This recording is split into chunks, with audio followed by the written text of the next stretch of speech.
Bienvenue dans ce petit webinaire concernant les standards GS1 dans le cadre de cette année 2025 qui est l'année je dirais de transition vers l'utilisation obligatoire de DAMED qui est donc annoncé toujours pour début janvier 2026. C'était l'occasion d'un échange avec Laurence Azoulay de GS1 France. En tout cas, merci Laurence pour ta disponibilité. Écoute, je te propose à ce moment-là de te laisser la parole pour nous présenter quelles sont les différentes dernières actualités, que ce soit au niveau effectivement d'utilisation des standards GS1 pour la publication vers EUDAMED, et puis des éléments de calendrier, je pense que des derniers éléments que tu peux nous annoncer.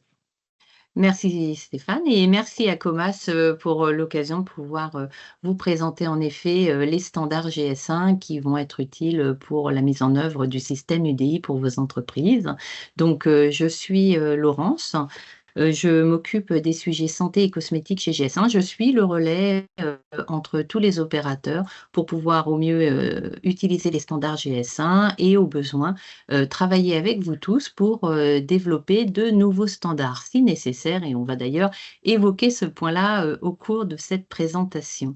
Donc, il me semblait important de vous faire une petite présentation très rapide sur qui est GS1 parce que nous avons un modèle un petit peu à part et c'est bien de comprendre en effet qui nous sommes pour pouvoir être là pour vous aider, pour utiliser nos standards au mieux. Donc GS1, nous avons un motto qui est identifié pour échanger aujourd'hui et demain.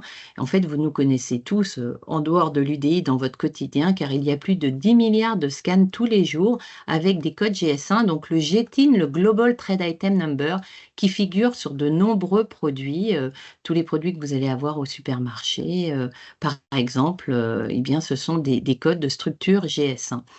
Donc, notre présence GS1, elle est mondiale, d'où l'intérêt d'avoir un standard qui est harmonisé, qui est utilisé partout, 150 pays utilisateurs. Et personnellement, je représente donc GS1 France. Nous sommes 118 organisations locales telles que GS1 France dans le monde. Nous sommes des sociétés en général de droit privé avec à but non lucratif, avec un devoir de neutralité. Nous avons bien été créés par des entreprises qui avaient besoin de travailler ensemble pour répondre à des problématiques rencontrées dans les échanges, les flux du quotidien. Et donc, d'où le fait que nous ayons ce devoir de neutralité. Et quand on travaille avec des acteurs locaux en France, nous travaillons donc à comprendre les besoins locaux, mais il y a toujours un alignement international. Et c'est ça qui fait la force de GS1, c'est que une bonne pratique peut être dupliquée et peut se retrouver en effet intégrée dans nos standards au niveau international. D'où le fait qu'on vous inclut la collaboration, l'inclusion, ce sont vraiment dans l'ADN de GS1.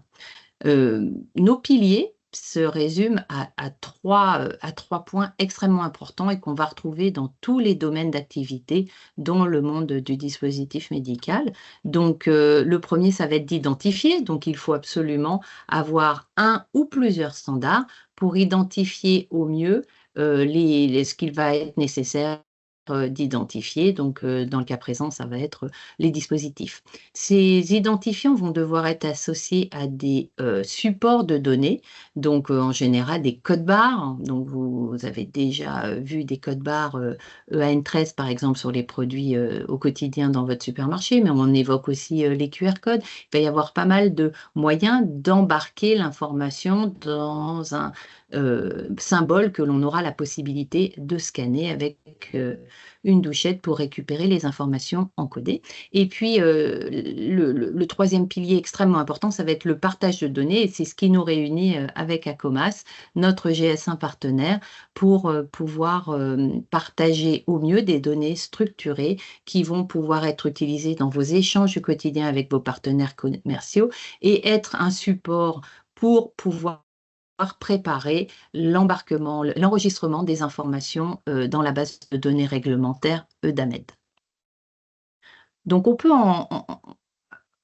rentrer tout de suite dans le vif du sujet, dans l'identifiant unique des dispositifs, l'UDI. Donc, on utilise en général des acronymes anglo-saxons, donc l'IUD ou l'UDI, en version un petit peu francisée. Donc, GS1 est une agence accréditée par la Commission européenne pour vous accompagner, pour pouvoir créer les identifiants utilisés pour l'UDI. Donc ça, depuis 2019, on a eu un renouvellement de notre autorisation, de notre accréditation en juillet 2024. Et puis, on va être présent dans tout un tas de territoires ou de pays dans le monde. Un des exemples, et le premier, ça sera les États-Unis, où la FDA a reconnu GS1 depuis 2013 pour pouvoir mettre en place l'identification des dispositifs médicaux. Et nous sommes aux côtés de 3 autres entités d'attribution qui ont la possibilité, en effet, de pouvoir vous aider à attribuer les UDI. Et là, on va retrouver nos 3 piliers, donc l'identification, la capture et le partage, avec une customisation, si je peux m'exprimer ainsi, pour les dispositifs médicaux. Donc, on va rentrer dans le détail de qu'est-ce qu'on entend par identifier les dispositifs médicaux avec les différents standards GS1 qui sont prévus en lien avec les obligations réglementaires, la capture et également le partage de données, d'où les sujets en lien avec ACOMAS. Alors, un petit rappel par rapport à nos identifiants qui vont être utilisés. Un fabricant se doit en effet, il va être responsable de l'attribution d'un basique UDI-DI et derrière des UDI-DI qui vont devoir être hiérarchisés pour tous les dispositifs, les niveaux qui vont être commercialisables. Donc, on va exclure les conditionnements de transport, on va rentrer dans le détail de ces différents points. Mais ça nous semblait important déjà d'avoir cette vision. Et sur ce petit tableau, vous avez en effet à gauche l'obligation réglementaire et à droite le standard GS1 qu'on va pouvoir utiliser pour répondre à ces obligations réglementaires. Sachant qu'on est bien d'accord, c'est toujours le réglementaire qui prime et GS1, les standards GS1 qui s'adaptent aux attentes réglementaires et aux obligations réglementaires. Donc, l'UDI, de quoi s'agit-il? L'UDI est composé de 2 parties. On va avoir une partie statique qui va être l'identifiant du dispositif médical. Donc là, on va utiliser notre standard le plus connu, les fameux 10 milliards de scans tous les jours, donc le Global Trade Item Number. On va rentrer dans le détail pour comprendre comment il est structuré et le code UDI-DI attendu sera un code sur 14 caractères numériques. Ça, c'est assez important. Les bases de données attendent en effet cet identifiant sur 14 caractères. À noter, on reviendra dessus par rapport aux 13 caractères que vous retrouvez sur vos produits au quotidien au supermarché. Ensuite, on a la deuxième partie qui est la partie identifiant de production. Donc là, on va pouvoir combiner un ou plusieurs identifiants, des dates, péremption, fabrication, lot, série, et là, ça sera bien aux fabricants de définir quels sont les identifiants qui sont nécessaires pour pouvoir assurer la traçabilité du dispositif. Donc, la somme de la partie DI et de la partie PI va pouvoir donner l'UDI. On va revenir un petit peu plus tard pour voir à quoi ça ressemble. Puis en Europe, il y a eu le souhait d'avoir un identifiant supplémentaire, un identifiant en amont qui est un code modèle qui regroupe des dispositifs. Et donc là, GS1 a travaillé avec tous les acteurs au niveau mondial et avec la Commission pour pouvoir proposer un nouveau standard qui s'appelle un Global Model Number, donc il va permettre de codifier ce fameux code de regroupement pour les différents UDI, DI qui devront y être raccrochés. Sachant, Laurence, du coup, que du coup, pour l'enregistrement, par contre, sur Edamed, l'industriel, lui, doit uniquement rentrer les données statiques, c'est-à-dire son GTIN et son basic EDI. La partie AI, c'est réservé effectivement pour, tout à fait. pour les clients et les utilisateurs. Je vais bien le repréciser parce que c'est un point important. On a beaucoup de questions, en effet, au quotidien au sujet de où doit figurer ce fameux basique UDI-DI ou IUDI de base en français. et je vais bien repréciser ça parce qu'en effet, il peut y avoir des confusions déjà de fait du nom qui a été attribué à ces identifiants. Et puis Mm. un point là qu'on vous a mis sur le bas de la Mm. diapositive qui vient d'apparaître, c'est le Master UDIDI. Alors on entend en effet beaucoup de choses sur le sujet, ça bouge. Il Beaucoup de y a déjà questions, un oui. acte délégué pour les lentilles de contact qui doivent disposer d'un Master UDIDI qui va être un code de regroupement pour l'enregistrement EUDAMED des lentilles de contact, pour éviter d'avoir trop de codes qui doivent être entrés dans EUDAMED et qui satureraient EUDAMED. On Mm. attend actuellement, donc nous sommes fin mars, nous attendons l'acte délégué qui concernera les montures, les verres correcteurs et les lunettes de lecture. Donc nous aurons également un acte délégué qui va encadrer l'utilisation du Master UDIDI également pour ces autres dispositifs optiques. Donc, on attend d'en savoir un petit peu plus, mais pour la partie lentilles de contact, ça a déjà été prévu et là, on est disponible pour pouvoir en parler avec les acteurs concernés plus spécifiquement. Donc, pour ce que peuvent retenir les acteurs de l'optique, effectivement, c'est d'attendre maintenant la sortie qui est prévue dans les prochains jours de ce règlement délégué. Il va découler derrière le calendrier et après les modalités pratiques. Ce sera simplement peut-être l'occasion d'en reparler de manière plus Oui. spécifique pour ces acteurs. Oui, oui, et dès qu'on Mm. aura donc des nouvelles de l'acte délégué, de savoir ce qu'il contient, pouvoir ouvrir un groupe de travail au niveau international avec GS1 et la Commission pour pouvoir définir comment va être structuré ce Master UDIDI à l'aide des standards GS1. Mm. Donc, il y aura en plus un appel à participation pour tous les acteurs concernés. Et si vous en faites partie, ben, vous serez les bienvenus pour travailler avec nous sur le sujet. Alors, rentrons dans ce fameux basique UDIDI, Basic Mm. UDIDI, IUDID de base. Et donc, le standard qui va être utilisé, c'est le Global Model Number. Donc, le but, c'est d'identifier un groupe de dispositifs de même conception, fabrication, destination et classe de risque. Alors, cet identifiant a la particularité d'être en effet l'élément réglementaire clé qui va figurer dans toute la documentation réglementaire, mais qui va être également le point d'entrée dans EUDAMED. Donc, le premier identifiant qui va permettre de structurer l'information contenue dans EUDAMED, ça va être ce basique UDIDI. Donc, il a une structure que vous pouvez voir dans le petit encadré. Donc, en fait, quand vous êtes adhérent chez GS1 France, GS1 vous attribue un préfixe entreprise. C'est le numéro, la plaque d'immatriculation de la société. Donc, ce préfixe va être associé à une référence interne que le fabricant va définir pour faire son regroupement. Donc, ça peut être en alphanumérique avec des tirets, quelques caractères spéciaux qui sont prévus sur tous les claviers d'ordinateur.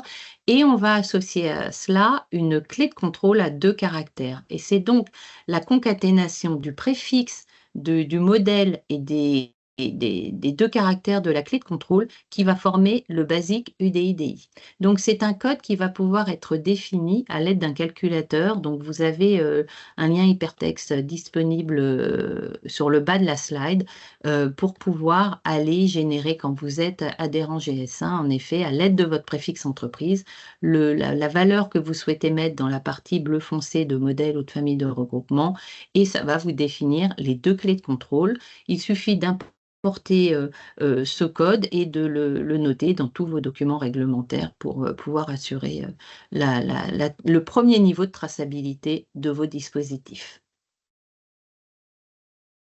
On a ensuite la partie UDIDI et donc là, on va utiliser le Global Trade Item Number. Donc, même principe, on part du préfixe entreprise. Là, on va y associer une référence. Donc, la référence, en général, si vous utilisez un outil GS1 dans votre espace adhérent, ça va faire du séquentiel. Donc, ça vous donne un code avec un incrémental de 1. Sinon, vous pouvez avoir dans votre système d'information, dans votre ERP, la possibilité, pour certains, de calculer le GTIN. Et on associe à la fin cette fameuse clé de contrôle, cette fois-ci à un caractère. Donc nous avons 13 caractères, ça c'est le fameux GTN 13.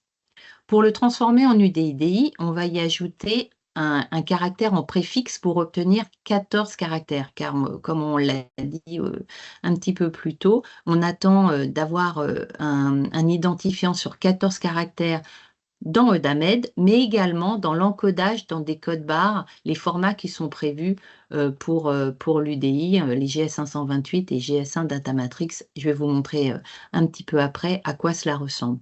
Donc voilà comment vous allez pouvoir créer ce code, donc soit avec votre outil interne, soit avec l'outil Code Online qui est dans votre espace adhérent GS1. Donc, vous récupérez le GTIN, vous ajoutez un 0 et comme cela, vous obtenez votre UDI. Il existe une autre méthode également avec un préfixe, un indicateur logistique. Si vous avez des questions pour utiliser des séquences un petit peu différentes, on peut être à votre disposition pour en reparler.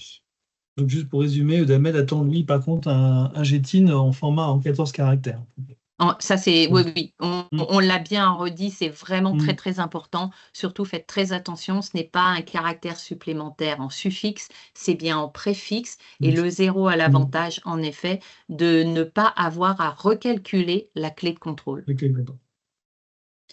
La partie dynamique de votre UDI, donc va être l'UDI-PI ou l'UDI-IP, donc l'identifiant de production. Donc là, vous voyez les différents formats attendus pour pouvoir encoder des dates ou des numéros de lot, version logicielle ou numéro de série. Donc vous voyez que les dates sont systématiquement en année, mois, jour, alors que les numéros de lot, logiciels, numéros de série vont être avec un maximum de 20 caractères en alphanumérique. Alors attention, plus vous encodez de caractères dans un code barre, plus le code barre va être gros sur votre packaging. Et on sait que vous avez des contraintes de place sur les étiquettes, donc faites attention peut-être sur les parties à longueur variable, numéro de lot, logiciel ou numéro de série, à ne pas avoir des séquences qui soient trop longues. Et donc, un point très important à retenir aussi, on a beaucoup de questions concernant le format. Donc oui, GS1 attend un format pour les dates en année, mois, jour, alors que vous allez avoir dans la partie étiquetage, obligation d'étiquetage en clair sur le packaging, un format qui va être différent d'année, mois, jour, à suivre avec l'ISO concernant les formats de date pour les dispositifs médicaux. Donc voilà, c'est un point important à préciser. L'étiquetage attend des informations obligatoires et le support de données UDI. Donc ça, c'est vraiment important à noter. Ça fait dupliquer quelque part une même information, mais qui peut se retrouver avec un format légèrement différent sur les dates.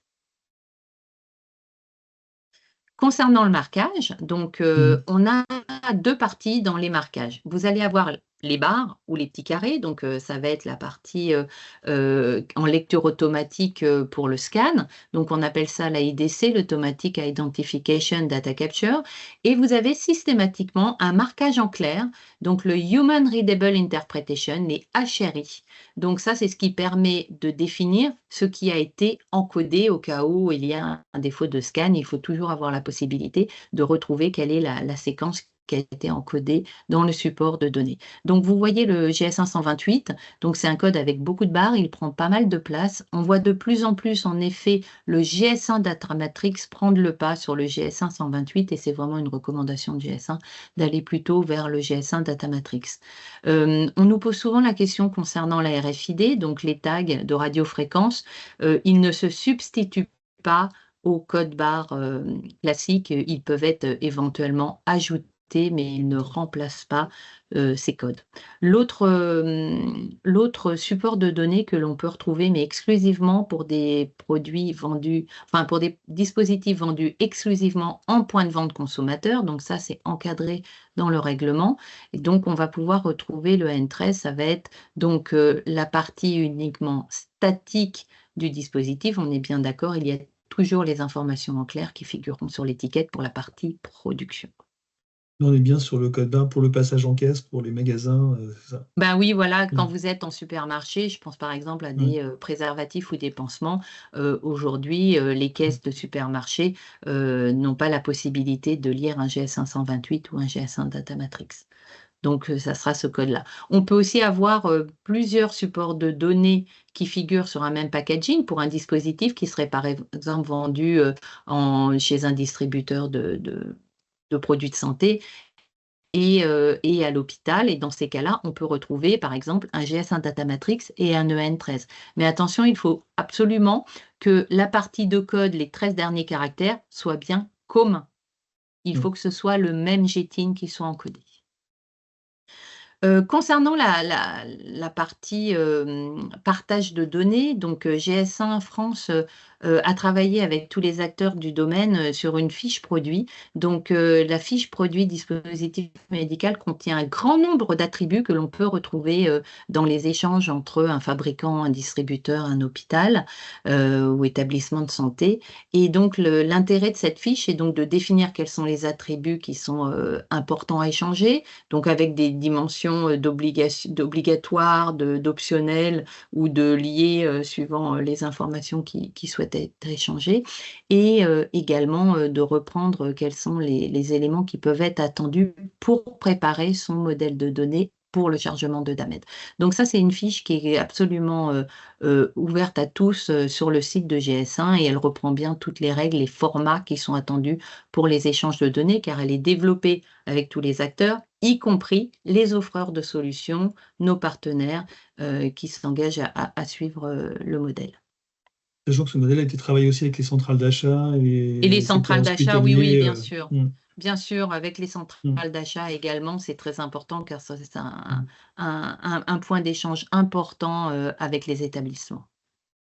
Donc, l'interopérabilité pourra être assurée. Le calendrier. Alors, on rentre je pense que là, on est dans sur le un point sujet, attendu. en effet, qui perturbe beaucoup, nous y compris, hein, je vous rassure, ou pas.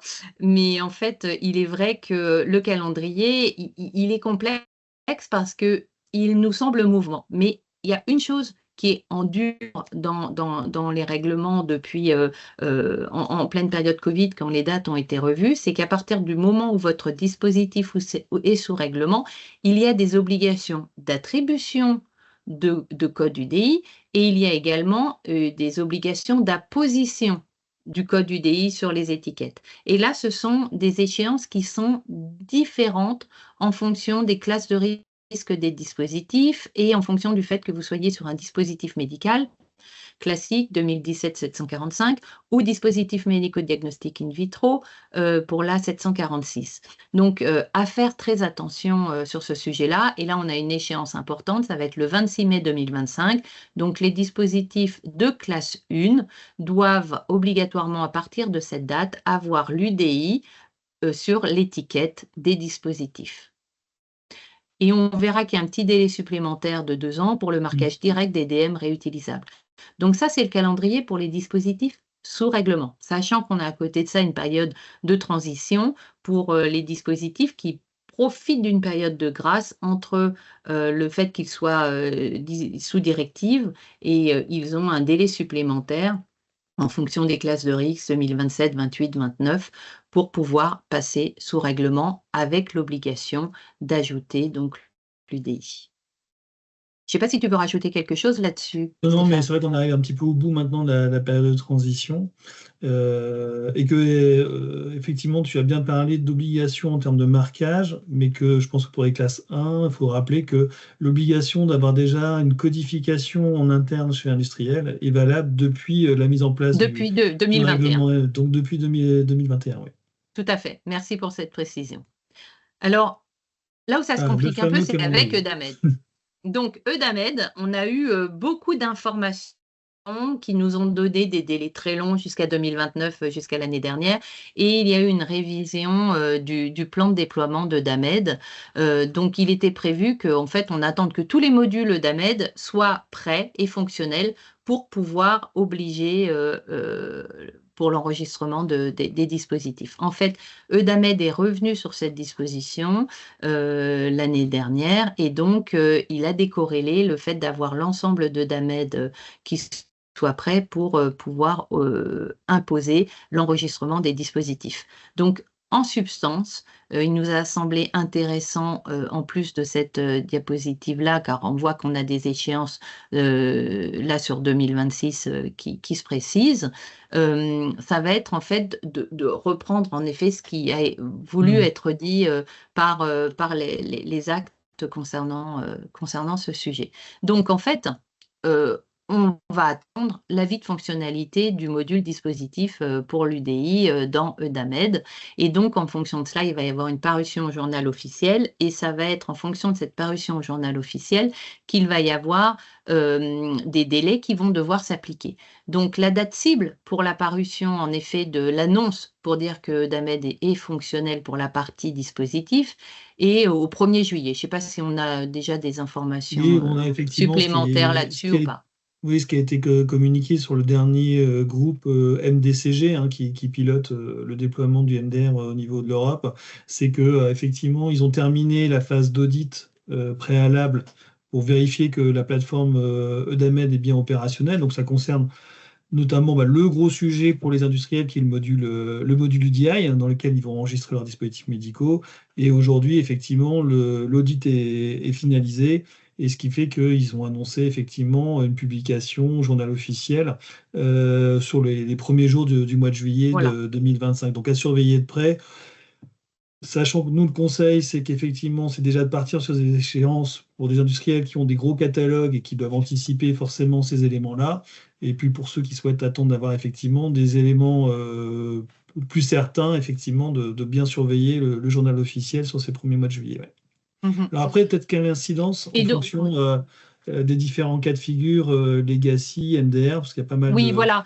Donc, en fait, on a identifié 3 gros pôles et ça nous semblait important de les partager avec vous. Donc, déjà, en fait, si vous avez donc un legacy device, dispositif sous directive, et qui va avoir un dispositif pour le remplacer sous règlement, et que vous avez déjà enregistré ce dispositif sous règlement, dans ces cas-là, il n'y a pas d'obligation d'enregistrer le legacy device, sauf en cas de vigilance entre l'application, la mise sur le marché dans ces 2 cas de figure. Et dans ces cas-là, s'il y a vigilance, bien évidemment, il est prévu dans ces cas-là de faire les déclarations et les enregistrements qui s'imposent. C'est la bonne nouvelle, c'est-à-dire que l'industriel n'a pas besoin de reprendre toute son antériorité et que s'il a déjà un dispositif qui est maintenant déjà sous MDR, il n'aura pas besoin d'enregistrer l'historique avec les précédents legacy. Voilà. L'autre cas de figure, ça va être sur une première, et le mot première est important, mise sur le marché d'un dispositif sous règlement après le 1er janvier 2026, donc après le journal officiel plus 6 mois qui est projeté s'il y a bien une publication au 1er juillet. Mais dans ces cas-là, il y a obligation d'enregistrer immédiatement le dispositif. Alors ça, c'est un point important. Ça veut dire que l'industriel, il doit déjà mettre en place un dispositif pour traiter EDAMED dès la date d'utilisation obligatoire d'EDAMED, puisque ça veut dire que dès l'instant qu'il sort les nouveaux dispositifs après la date d'utilisation obligatoire d'EDAMED, ces dispositifs doivent être enregistrés au fil de l'eau des dates de mise sur le marché. Ouais. C'est ça. Et le troisième cas de figure, très important parce que il était prévu normalement de ne pas enregistrer les legacy devices, mais dans le cas où vous continuez à mettre des dispositifs sur le marché sous règlement ou sous directive, donc pour la partie legacy device qui nous importe aussi dans le cas présent, au plus tard, au 1er janvier 2026, et bien là, dans ces cas-là, vous allez profiter de la période journal officiel plus 12 mois, et donc vous aurez l'obligation d'avoir enregistré les dispositifs au plus tard au 1er juillet 2026. Donc ça, si vous arrêtez votre legacy device, dans ces cas-là, avant cela, vous n'aurez pas l'obligation, en effet, de l'enregistrer. C'est pour la smooth transition, pour reprendre les termes de la commission, effectivement, c'est que vous avez effectivement jusqu'au 1er juillet 2026 pour reprendre effectivement toute l'antériorité de tous les dispositifs que vous avez mis sur le marché au moment où EDAMED devient obligatoire. Voilà. Donc, si vous avez des questions, etc., c'est un point assez complexe. C'est vrai, on est vraiment dans le nœud effectivement du dossier. N'hésitez pas à revenir vers nous si vous avez des questions, en tout cas, sur des cas particuliers, parce que Effectivement, ce calendrier est assez complexe à manipuler. Et puis surtout, il est décorrélé, ça c'est un point important, décorrélé en tout cas des dates de transition des Tout à fait. dispositifs. Souvent, il y a une confusion à dire bah, j'attends que mes dispositifs soient en MDR et c'est à ce moment-là que je les enregistrerai sur DAMED. Le calendrier de la transition et le calendrier DAMED ont été décorrélés, sinon ça aurait été beaucoup trop simple. C'est ça, c'est ça. Donc, Mm. on a en effet des calendriers assez compliqués à suivre, d'où l'intérêt de pouvoir préciser tout cela avec vous aujourd'hui. Ben, je suis arrivée à la fin de la présentation. C'était Mm. pour vous dire qu'on a une équipe, hein, pour travailler sur les sujets santé. Donc, je suis votre point d'entrée, mais on a Valérie également pour la partie technique et Aurélie qui chapeaute le service autour de tous les sujets santé. Et il me reste à remercier Acomas pour cette opportunité de partager avec vous sur nos standards et de vous souhaiter ben, plein de courage pour pouvoir mettre en œuvre l'UDI si vous n'avez pas encore commencé et poursuivre le déploiement de l'UDI pour ceux qui ont déjà entamé le sujet.